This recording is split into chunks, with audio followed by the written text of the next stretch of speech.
Good afternoon. As promised, here's our PCT 2022 question and answer. We've compiled all the questions here, and we're going to try to answer them. Right, we've been in Belize for about 2 weeks already, and we've been enjoying the peace and semi-quiet. Not all the time, because we have construction next door.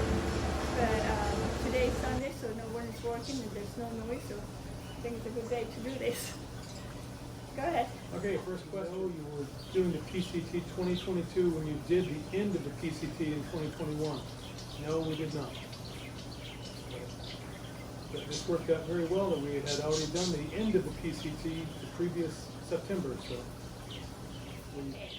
did you ever get to a point when you thought seriously to quit?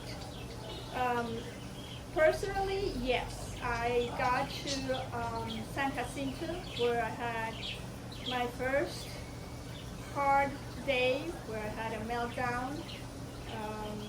It was just so hard that day for me because we went to the top of San Jacinto, and then coming down it was late. The snow was just very soft, and I was post-holding all the time. I was tired. I didn't have my hiking legs at the time, so I was exhausted and I was wet, and I just didn't think that I wanted to do that. So that night I seriously thought about quitting. I went into the tent, never told Terry anything, and silently cried, I have to say, because I didn't want to continue to do that. But something in me just said, and now how are you going to quit? How are you going to tell your husband no? You already committed to this. So that's when I had a talk with God, and I felt that God was telling me that I could do it, and that I just needed to trust Him, that He would give me the strength. And I woke up the next day and I had forgotten all about it, and I never did think seriously again to quit. I've never had any, even a fleeting thought quitting. Never even crossed my mind. Yeah, that I knew. Okay, next question. What were the kit fails, if any? By this I assume you're talking about gear failures.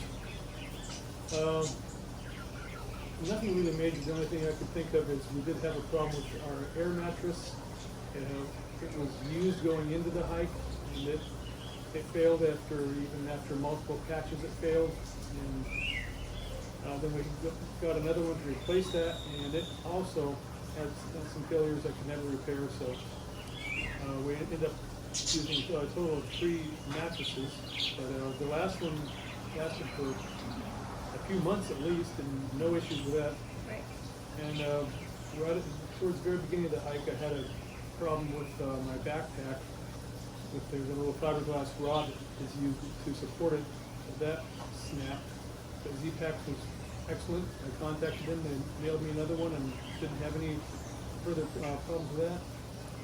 We did have a problem with one of the water filters failing, but that was our fault because we let it freeze. But we had a spare, so that was never really an issue with it. So I can't think of anything else there. Yep, okay. What was your longest mileage day? It was 22.4 miles, and we did that at least 4 times. What would you not bring with you if you did it again? And what was your answer? My answer was the stake, the self-stake for the camera, and the gimbal that I had bought thinking that I was going to use it. I would definitely not take it in the next trip, just because I couldn't manage the self-stake, the pole, the hiking pole, and it was just heavy, and I didn't know where to put it, and I lost one of them because I put it on my outside pocket. So I did just fine with just the phone, so I would never bring another one like that again. The only thing I could think of was some stuff I sent back pretty early on in the hike, which included like some thermal long underwear that really there's just no need for it as far as I'm concerned. I would not bring it with me at all again. Right. Never Okay. really used it, so. Right. I can also say about me. I did pack my bathing suit and my pajamas and things that it would have been nice to have them, but not necessary, and I'd rather not have that extra weight. So I learned to travel light and get rid of stuff that it was not necessary. Did the towel dry fast? The towels that we had, did they dry fast? Yes, they did. It was never an issue. A couple times what I would do is just leave it out on the outside of my backpack so the sun will dry it, and it was dried, very quickly. Never had an issue with a towel that was too wet. They are very light and nice to use, but I do have to say that they're not absorbent like a regular Right. cotton towel is absorbent. But they work. They They do work. their job. Yeah. Yeah. What underlayer thermals do you suggest for the desert? I did have, like I said, my pajamas that I would use at night, and I think this person wants to know for the night.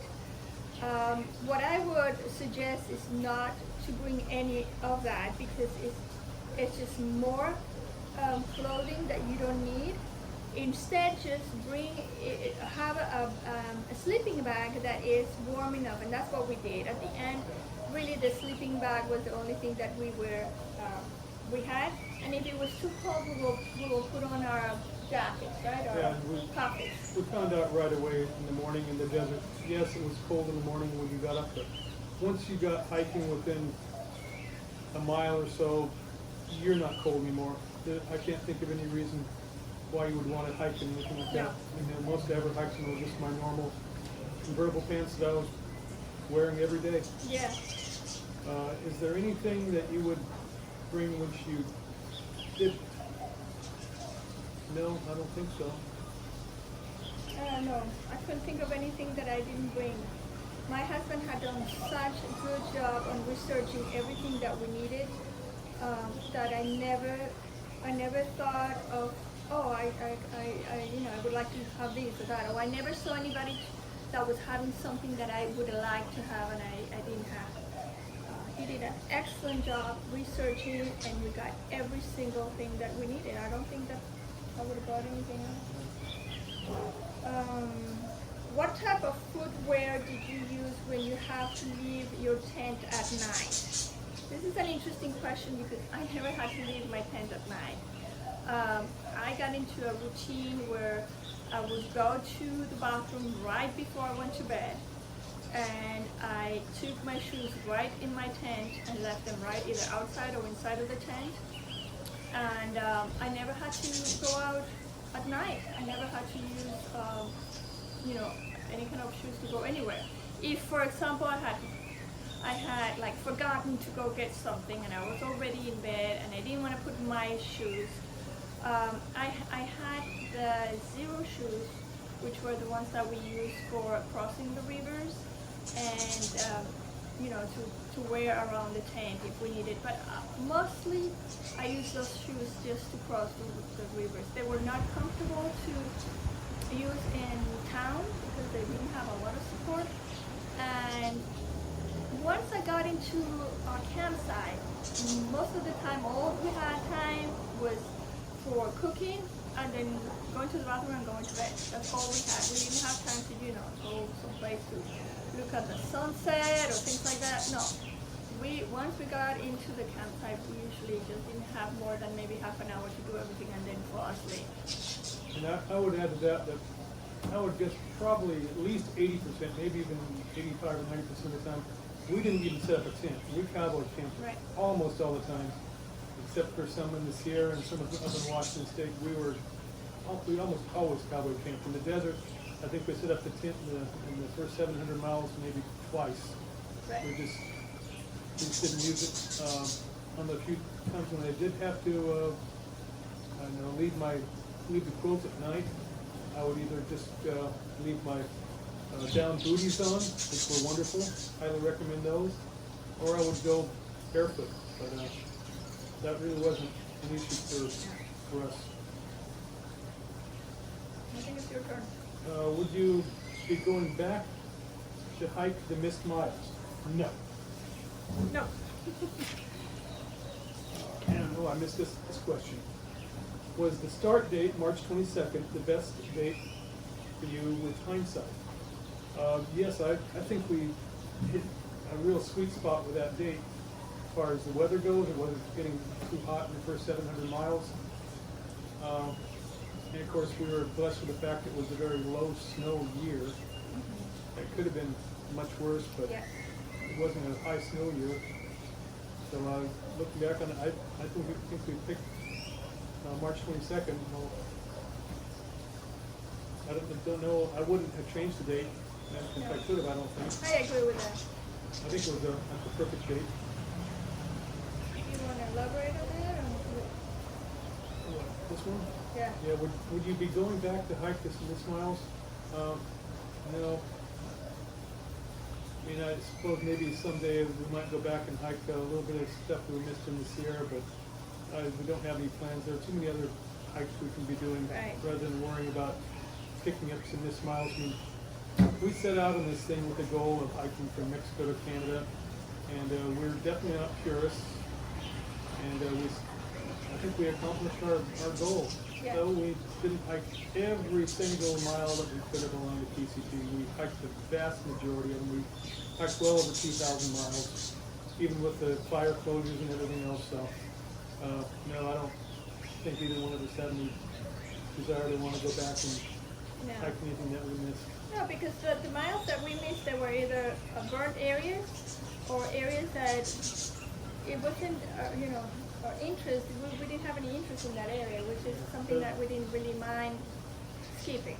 Yeah, there was that one section that I wouldn't mind going back and picking up around Mather Pass, but other than that, no. Yeah. At what point do you think you got your trail legs, and did going uphill ever get easier? I got my hiking legs right after Cajon. So I'm gonna say about 3 weeks into? About 3 weeks into the hike. And it was a change for me, a complete change, because I felt the strength and I felt like I could do anything. And yes, going uphill, it gets easier.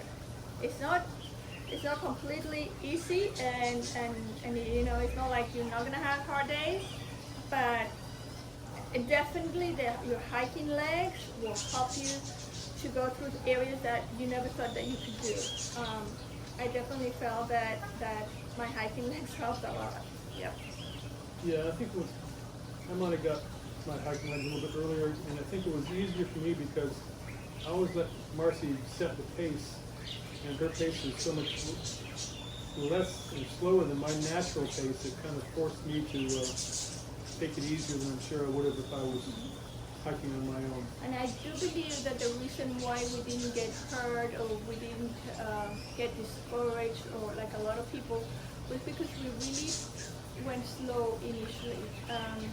I have just heard a lot of people that in the next couple of weeks they were just pushing themselves too hard, and a lot of people injured and leaving the trail because of that. So I think that was one area that you and I had been informed and educated on, and we really wanted to go very slow, and we did.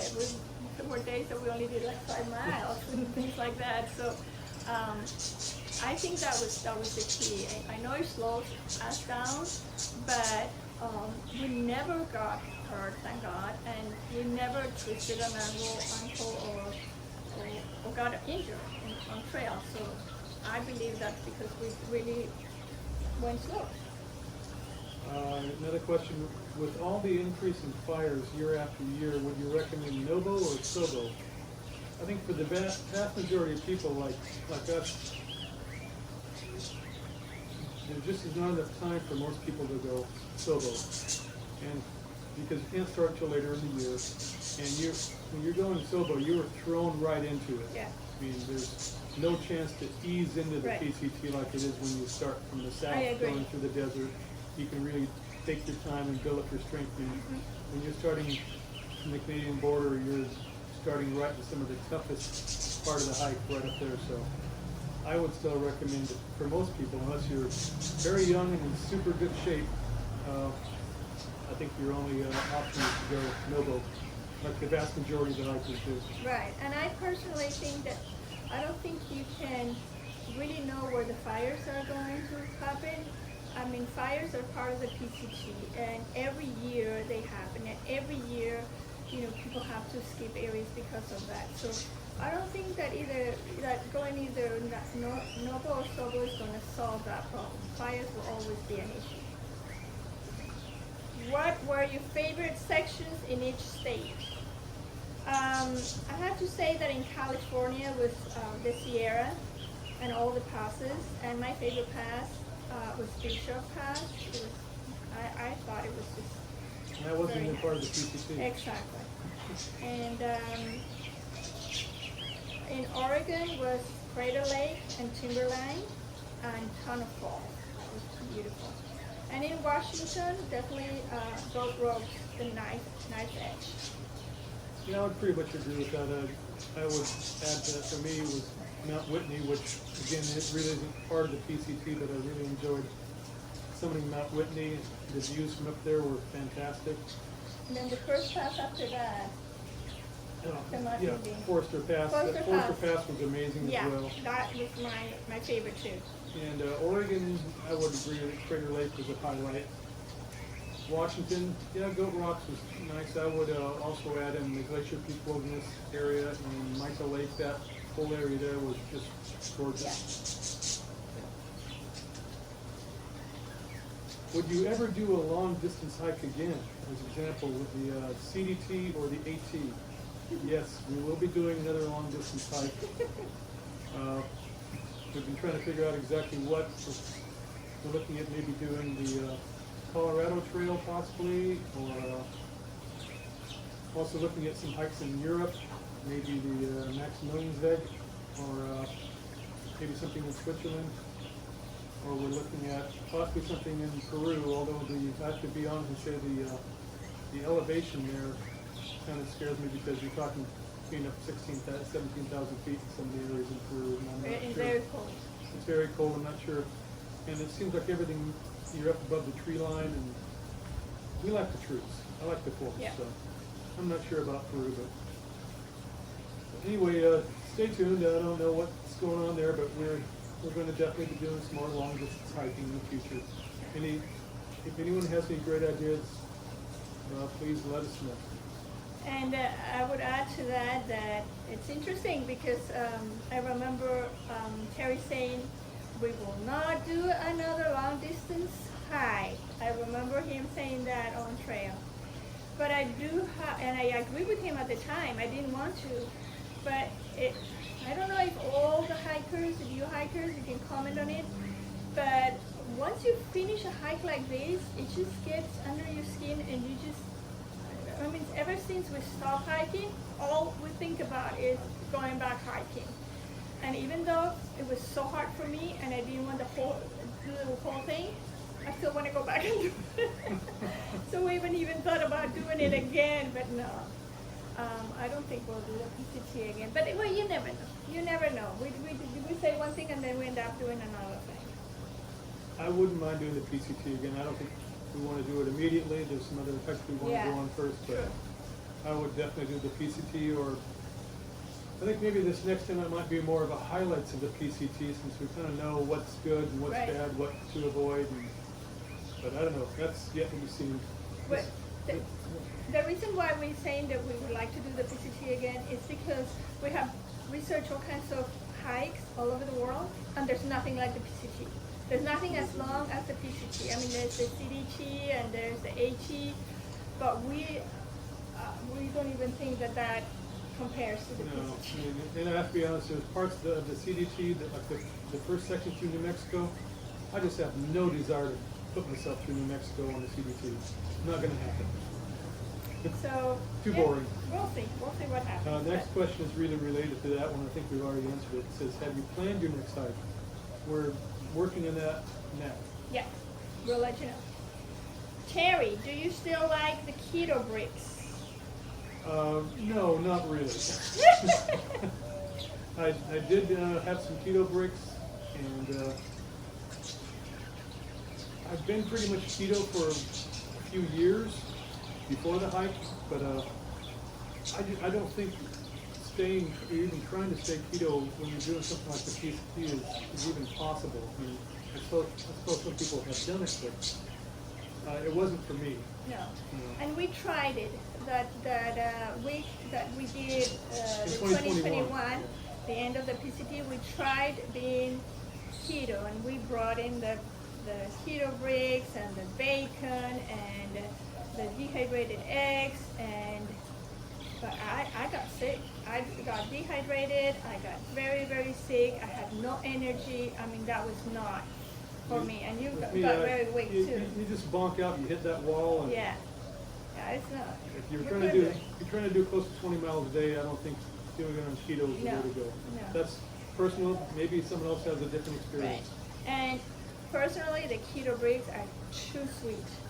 They're way too sweet, and it's not something that I would like to eat after, walking all day. And I really enjoy my meals, and I'll talk a little bit because I have a question about it later on. But I would not want to, hike for 20 miles and then go and eat a piece of candy. Basically, what it was is a piece of hard chocolate that is very, very sweet. No. Did you ever have any problems with your water filtration and freezing? And he already answered that. Yeah, we did. And the good thing is we each had one, so I never even replaced it. We just shared the one for the rest of the trip, and we're more careful about keeping it from freezing at night. But I think that's a common feature for all of them. I don't think any of the filter systems. We were using the platypus system, and didn't have any problems with it. Liked it. It's very compact, very light, does a good job. But they don't take well to freezing weather. So yeah, you just need to put it in your pocket, put it in your sleeping bag, your clothes at night, keep it warm, which we forgot. And there were several nights there in the Sierra where it was well below freezing. But the good thing is, at least with that system, it is very easy to test to see if it's failed, and that's what I would do whenever we were in town. I'd test them to make sure that they were still working, and that's how I found out that the one wasn't working anymore, and we threw it out. Okay. They say a true hiker should eat 4,000 calories a day. Did you do this? I don't know if we always did, since I think we both lost some weight on the trip, which we almost immediately came back. In the first month we were back in town. But she did better eating, I think, calories on the trail. I did better with pigging out in town. To answer the question, we never counted it, so we don't even know. But I do know that every time I was in front of a very steep hill, I will take a candy bar, Milky Way, and that will, I felt that it gave me the energy to do whatever I needed to do. So I was, every so often I will be putting in my mouth candy bars or candy, sugar, because that's what my body really needed in order for me to do this hard, demanding hikes. So I don't know. See, I couldn't do that. In fact, just the thought of it, when she was eating these Milky Way bars on the trail, one of her hip steep hill or something, just the thought of it would make me sick, just thinking about eating something sweet like a candy bar. But I pretty much lived on beef sticks and cheese for most of the hike, and we also brought along a lot of fruit, but that was always only for the first couple of days. And Right.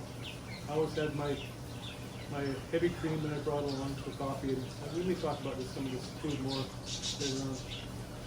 But I think that probably answers this question. We didn't count the calories, but we did okay Yeah, with it. we ate a lot of sugar, that I know. Because I became totally addicted to it again. Marcy, did you get just the one spa day, or did you do more?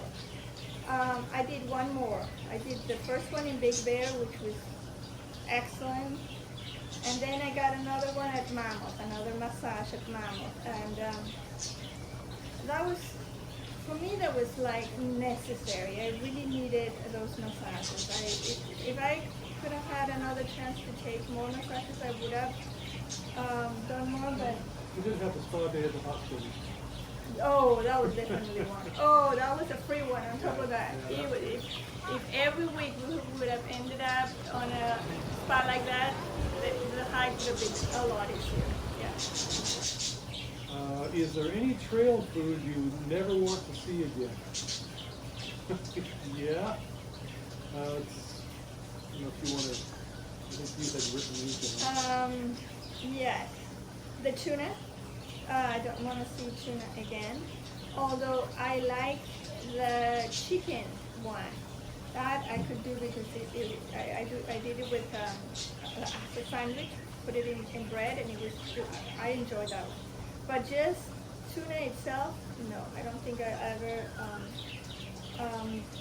get another one of those. But the other one was for breakfast. I started eating oatmeal. I can see oatmeal now. I don't want to see oatmeal. What about you? For me, although I would maybe be forced to eat them again, I got really sick of the cheese sticks and the meat sticks, Jack Links, I think they're called, which I pretty much lived on. I was really disgusted when I was looking at the ingredients, and I remember I think they contain corn syrup, and I was wondering why on earth would they put corn syrup in a beef stick? Yeah. Corn syrup and soy. And I tried it in my normal life. I don't go anywhere near either one of those two things. No. And of course, I got really sick of stuff like keto bricks and put those in the hiker box. Best prayer or most said prayer. My most prayer was always, please Lord, give me the strength. And we started every single day with a prayer for the Lord to cover us. Because we knew that we were, we're older, we're in our 60s, and we can have an accident at any time. So we, every single day we ask for protection for the Lord. And I was constantly praying for strength. And one of my the best verse of the Bible that I could think of is I can do all things in Christ who strengthens me. Because there were rivers that I had to go across these tiny little logs that were slippery, and this was this rushing river under that I was so afraid initially. But praying those prayers to me gave me the confidence, the strength, the peace that I could do it. And every time that the Lord answered my prayers, it gave me more confidence. The other most prayer prayed was, Lord, please send us someone to come pick us up at whatever place we were hitchhiking. My husband doesn't like to hitchhike. I don't have a problem with that, but it's not my most desirable thing to do. And there were places that was very hard. People would not stop, and I can understand that. I mean, you just don't pick up strangers out of nowhere, that you don't know. So I can understand that, but we definitely needed. There were places that we needed the Lord to send us someone, and the Lord never failed us. Every single time that we thought, oh no, for sure nobody's going to come, we're going to have to hike the 20 miles into town. No, someone would come in and pick us up. So I do believe the Lord answered every single one of our prayers. Which was the best trail meal? Which type and brand? Well, I'm probably the wrong person to answer this, since I didn't eat any kind of dehydrated meals or anything like that on the trail. Meals I remember liking the most were things like where I used a tortilla, and I'd pick up, in town I would pick up some kind of pulled pork or something like that with some barbecue sauce, and adding some avocado and some tomato or something to it. That was delicious. That was always good. Like I was saying before, maybe we almost always in most cases, if we did a resupply where there was an actual grocery store, we'd pick up even sometimes like some mango or some peaches or oranges, something like that. And I would almost always pick up one of those little plastic squeeze things of like lemon juice or lime juice. Add that to my water. I prefer to use a real lime because they usually pasteurize that stuff in little containers, and that pretty much kills all your vitamins that are in there. But I did a lot of that. And other than that, I pretty much lived on different kinds of like pepperoni and cheese, and like I said, the beef sticks. And what I call the Delta cookies. If you fly on Delta Airlines, they're famous for giving away those cookies. I forget what they're called, but they're very light and they're cheap, and I would always pick up one of those, and that would last me a week. Your coffee. Yeah, coffee. Always had coffee, and would usually try to get some mocha flavored coffee, and I would pick up some whipping cream, and I had a little plastic bottle I would fill with the cream, and by the third or fourth day, it was more like butter than it was cream, but it still made the coffee taste good, and I'd use that. So that was pretty much it for me for food, but you had some stories on. Yeah, I started, initially I didn't want to do any of the dehydrated meals because I wasn't I didn't like them very much. So I was doing a lot of what he said, tortilla with meat and tomatoes and lettuce and things like that, or tortilla with peanut butter and jelly. Yeah, a lot of that. That was Yeah. you A did lot of that a lot tortillas of and that. peanut butter jelly. But then I got sick of that, and I wanted something new. And I asked you guys, if you had any suggestions, and I got from you guys that North was making this dehydrated pastas that were pretty good. So I tried them, and I really enjoyed them. And I would add sausage to it, or some kind of a meat that I would have, and it would last, like my husband says, like for 3 days. So I was always looking forward to my meals at night. He never did it. He never did any of those meals, but I did, and I didn't mind cooking them. I really enjoy those, and I enjoyed my sandwiches for lunch. So that was my meal for lunch. I picked up this King Hawaiian bread, and I would put in either cheese and like the chicken tuna, or ham and cheese, or ham and cheese and tomatoes and lettuce. I mean, whatever I had in town that I could pick up, put in my sandwiches.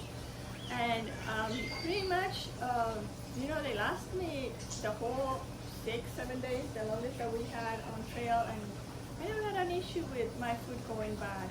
Sometimes I would bring in boiled eggs that would last me only maybe 3 days. After 3 days, it would really go bad. So I enjoy my boiled eggs for breakfast, and I would make a boiled egg sandwich too in the morning.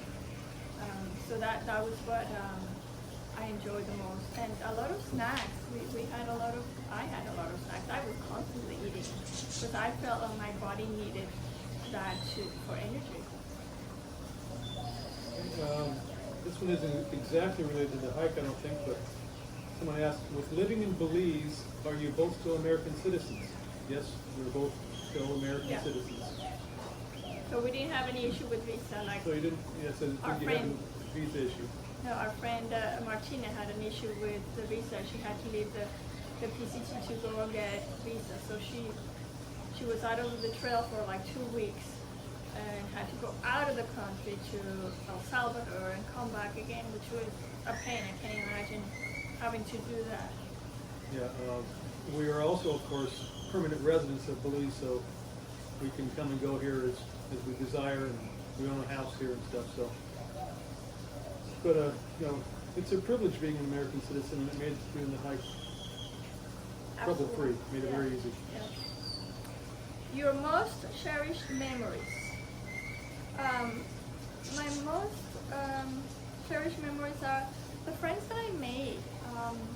they were real friends. I mean, these are people that are in the same situation that we are. There were times that, you know, we needed stuff. We needed water, or we needed medication. At one point my knee was hurting and I had nothing for pain, and you know, my friends were there to help me, or everyone was there to help. My friend Martina, one day I didn't have any water at all. She shared her little water that she had with me, and people were genuinely, you know, friendly. It wasn't something that was rehearsed or forced or nothing. You're just so free to be who you are that you really could make real friends. And that was one of my most cherished. The other one was definitely seeing God. I mean, seeing how God is alive. It's not just a God that you go to church every Sunday and you pray a prayer or you read the Bible. No, this was a God that I actually got to meet and to see physically. So that's a memory that I'll have forever. And then you had another one that I also agree with it. What was that?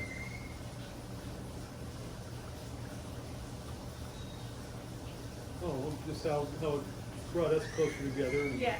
I was going to add that it may sound kind of corny, but people always talk about how it's the people that make the trail. And yeah, I agree with that. I mean, we met some people that I feel are going to be friends for the rest of my life. So. Yeah. But and we got to be so close because we spent every single minute of every single day together. We were never separated, never. So. Oh, when you got your massage, you were separated. Well, I mean, on trail.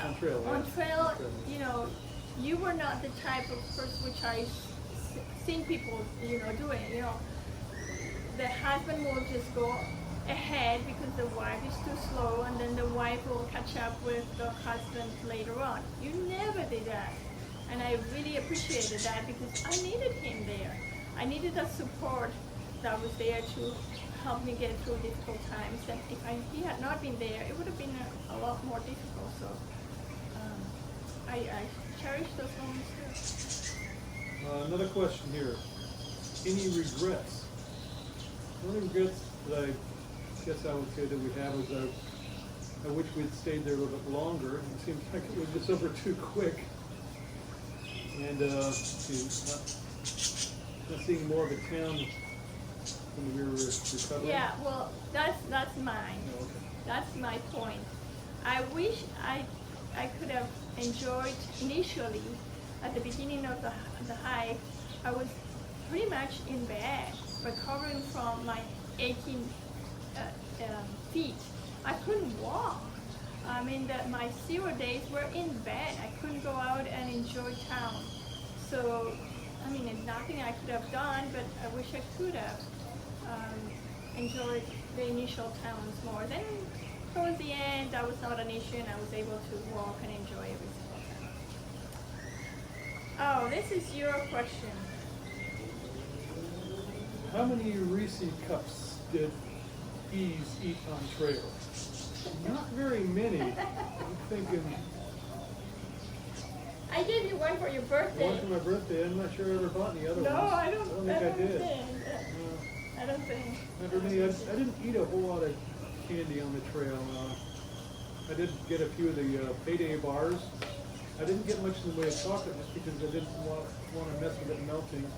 I did usually have like a big piece of dark chocolate, like the 80% dark chocolate. I would eat a little bit of that from time to time on the trail, but I didn't have a whole lot of chocolate. I did more or of the sweets on the trail. candy eating. My bag that I had here, it's called the fanny pack. It was full of candy. I can honestly say I got completely addicted to sugar, which it was hard giving it up after that. But I don't know if I could have done it without it. I don't know. Did you both lose weight? Yes, we did. Initially, because and I think everybody went through that. we weren't hungry. We had not really gotten into the hiker hunger stage, so we were not really eating a lot in town. So we did lose a lot of weight. I'm pretty sure I was down to around 170 at my lowest point on the trail. We never weigh ourselves, so we don't really know. We didn't weigh ourselves when we were done. And then we spent a month touring the country by train to visit family, and we put on weight because I know when I left to go on the hike, I was 176, and when we came back, I've been at about 190 since we got back. So I actually gained weight. Yeah, we did because of the last month that we said we were just going to enjoy ourselves and eat whatever we wanted. But and we did eat.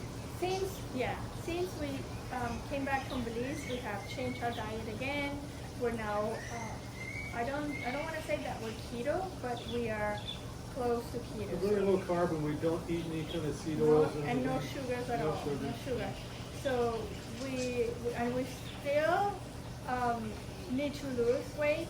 But what I have noticed on just watching my videos, how puffy my eyes were and how rounded and inflamed I was in my face from the time we stopped hiking to when we finished our train trips.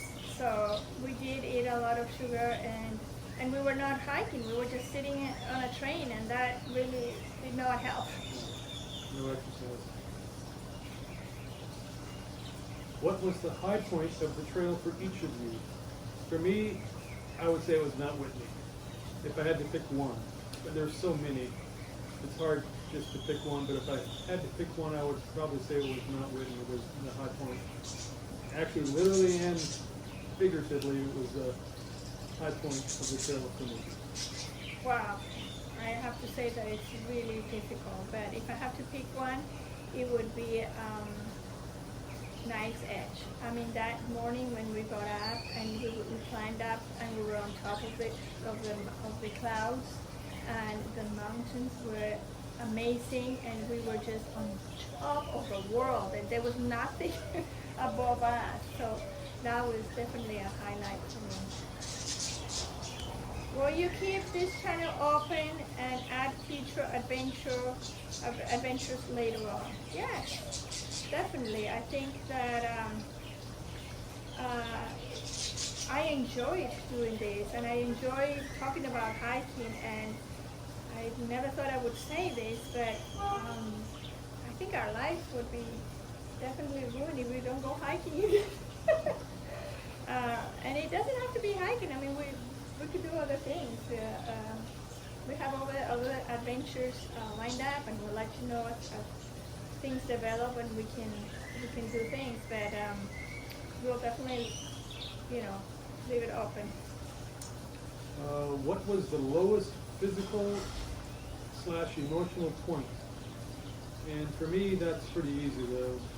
That was the last day on trail when I knew it was over and we wouldn't be camping that night, and it was kind of strange when we stayed in the hotel the next night after being on trail. I think we both felt like we need to be resupplying and getting back on the trail, and so that last day on trail was the lowest point for me.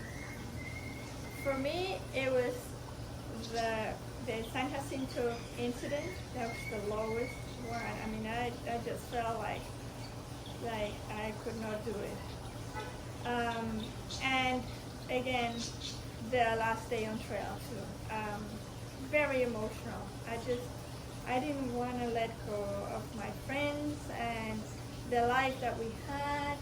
So peaceful, so beautiful, so majestic, so different from everyday life that we miss. We miss that a lot. I think Mirror Pass was always like the awesome. Mirror Pass was another day that I had another meltdown.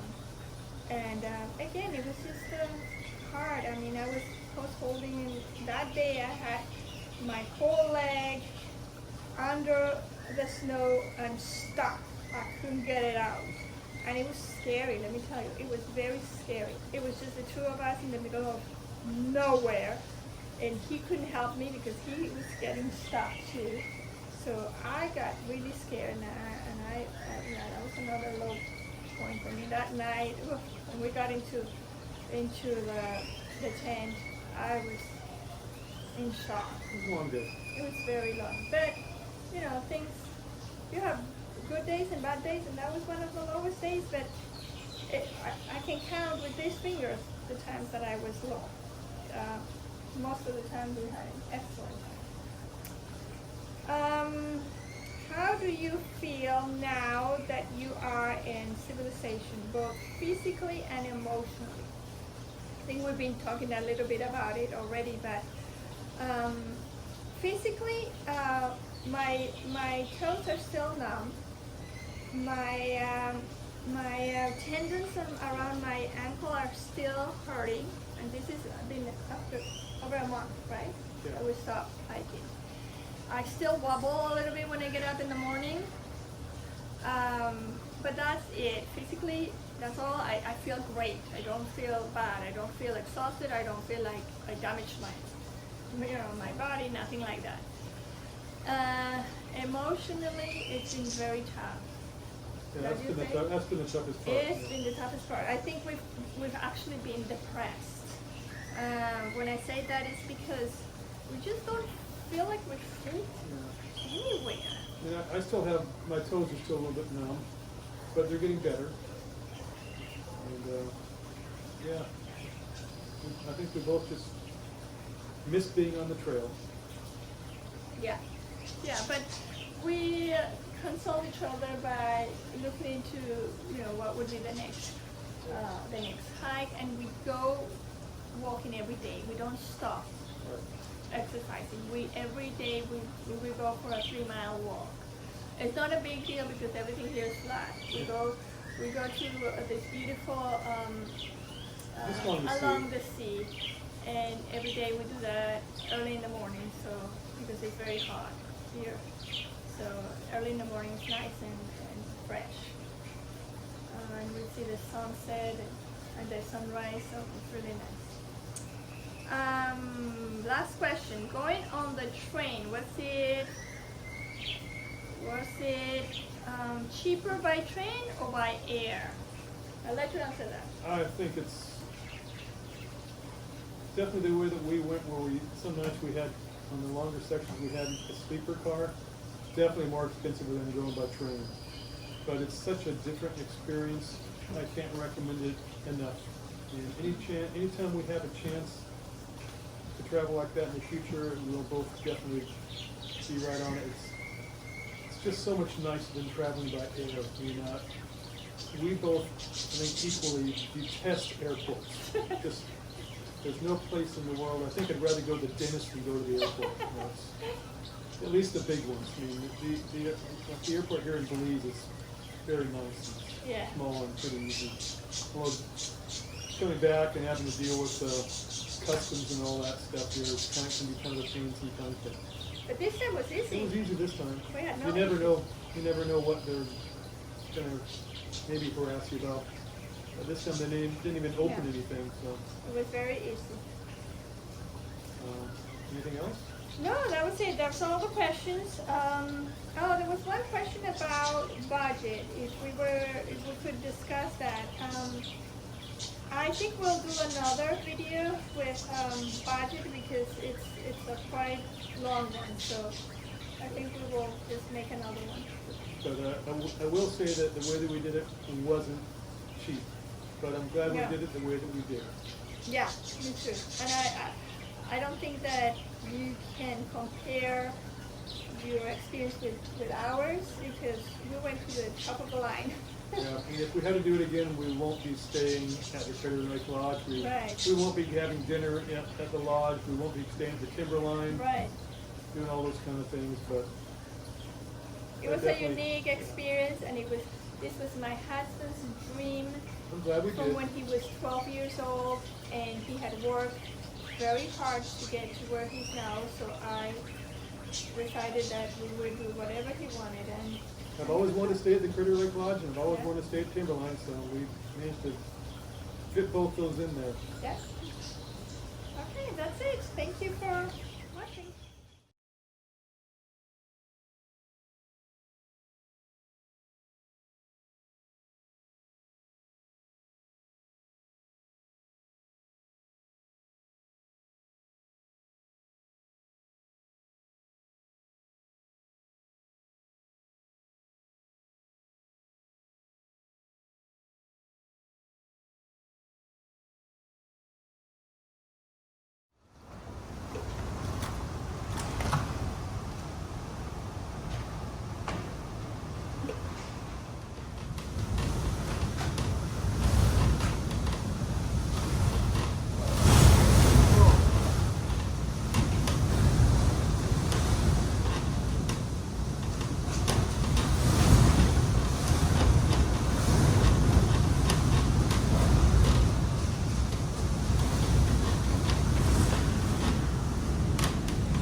It's moving.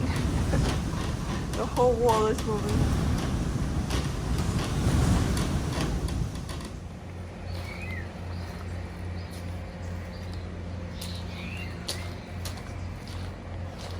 A tree.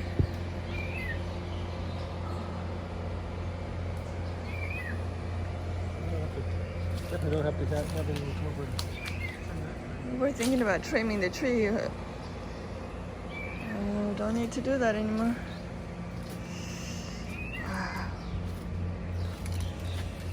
It's devastating. It's just such a beautiful yard.